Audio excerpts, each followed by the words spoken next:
Dito sa James 2:26b. Faith without action is dead. So, ang pagtuo nga walay buhat, so patay.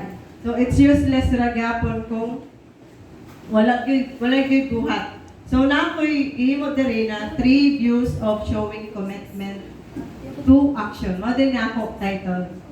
From commitment to action. So una is to have faith in God. So kinahanglan naatay pagtuo sa Ginoo. So unsa man ni para ma-prove nato na naatay faith or pagtuo sa Ginoo. Makita nato ni sa Hebrews 11:6.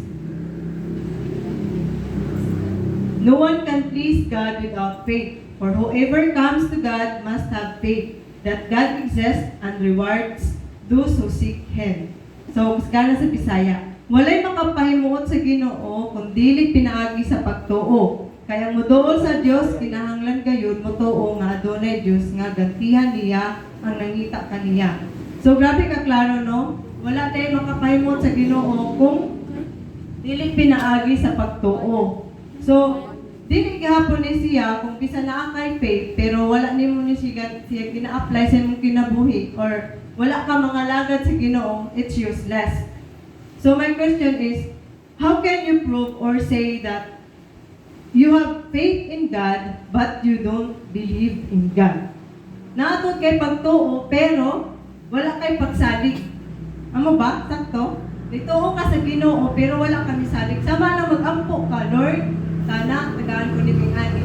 Lord, sana maayo ko. Pero ang imong heart doubt gani. So sa feeling nimo makuan ka doon ma-answer ka hato ni Lord na nag-doubt man gani ka so wala ka nag-trust sa iya. So kinahanglan musalig gyud ta mag-uban gyud ang pagtuo o pagsalig inubanan sa buhat. So sama anang kuan aw basin di ay na may sama di ta sa ni Satanas, di ba? Si Satanas nagtuo sa Ginoo sa para sa ato nagtuo pero wala siya bisan kaisa na nangalagad sa Ginoo. Di ba kay kung ang tinuod nga Kristohanon nga dunay pagtuo sa Ginoo, musimba, di ba? Mo alagad gyud sa tinuod nga Ginoo. Kung di ka mangalagad sa imong Ginoo, so kinsa may imong Ginoo, imong kaugalingon, dili dako tuod ka pagtuo pero wala kay simba-simba. So wala gihapon useless ra. Ang imong kaugalingon mo imong gisimba or uban pa. So diri ta sa kuan sa kaduha. To love God. Sigugmaon nato ang Ginoo. Makita nato ni sa Deuteronomy 6:5. You shall love the Lord your God with all your heart, with all your soul, and with all your might. So, higugmaon ko nato ang Ginoo sa tibuok natong kasing-kasing sa tibuok natong kalag o sa atong kusog. So, nabuhat ba nato ni? So, ang question is, do you love God? Amen. So, how can you say that you love God but you don't show or you don't prove or you don't please Him?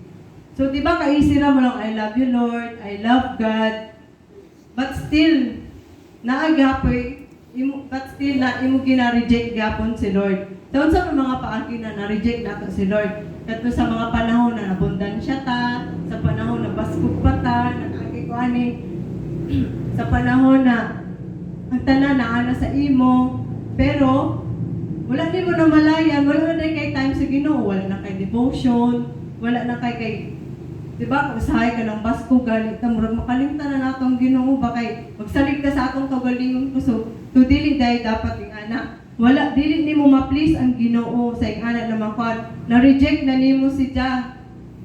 O igo na lang ka mo lang na salamat Lord, thank you Lord. You know what I mean? Diba? Then, wala na po kay time na mag-fellowship, makik-fellowship, mag-attend ng prayer meeting, fasting ani.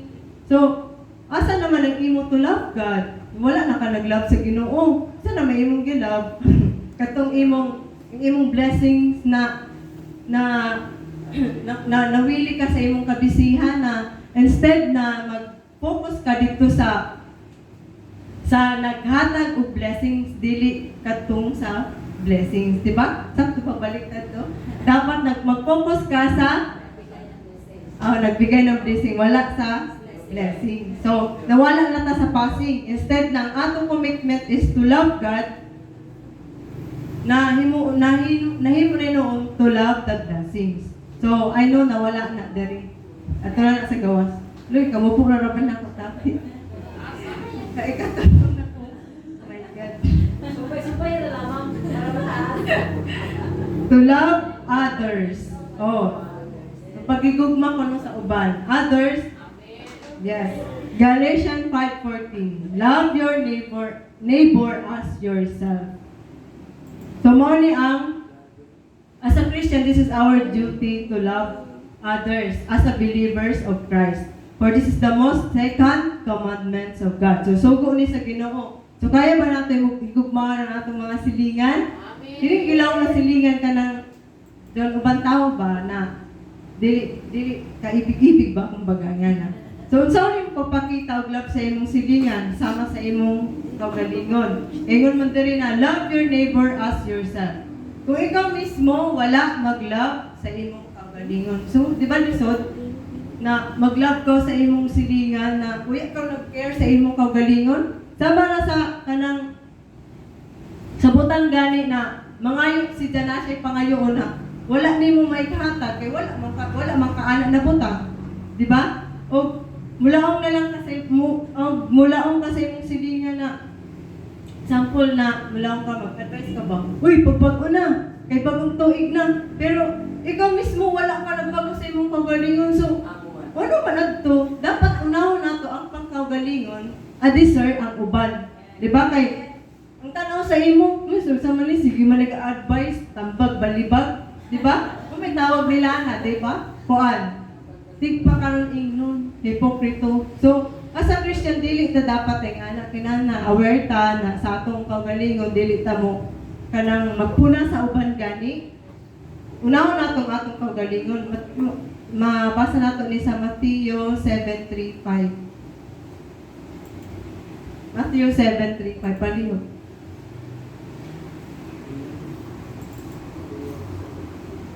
Oy, Bisaya. Uy, ano pa ti? 35. Ay, 35. 3 to 5 ay 3 to 5. 3 to 5. 3. 3, 7, 3. Sige na. Bisaya. Why do you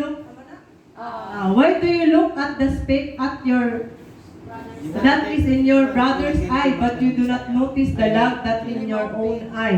So, di ba? Bayad.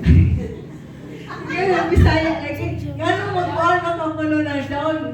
Puming sa mata sa uban ng imo mismo down po dahil kay puming. Ano man, katawanan naman to, di ba? So, sa Verse 4. Or how can you say to your brother, let me take the speck of your eye and look the log in your own eye? Sa 5, ganang Bisaya yun. You are hypocrite. First take the log out on your own eye and then you will see clearly to take the speck out in your brother's eye.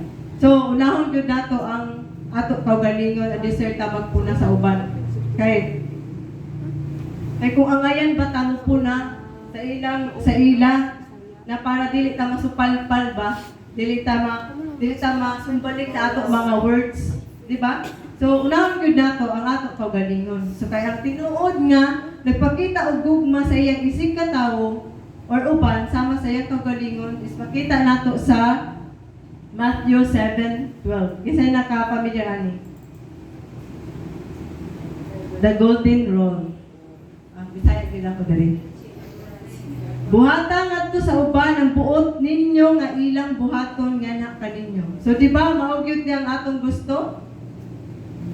Tanan kita nagkuan ta ani na buhaton nato ngadto sa uban ang buot ninyo nga alang buhaton ilang buhaton kana kaninyo. So simple ra kung gusto ta og respeto, so respeto nato ato kaugalingon. Simple na show kindness and respect others. Treat people with respect if you want to be respected. So, Amorad to. Ay, salamat din sa opportunity na dapat nila Kuya Bob sa ako na makapag-share ng words of God. Kasi nag-tour ka katignaw. Salamat, Pastor. Kung sa Ginoo, napasalamat ko. To God be the glory.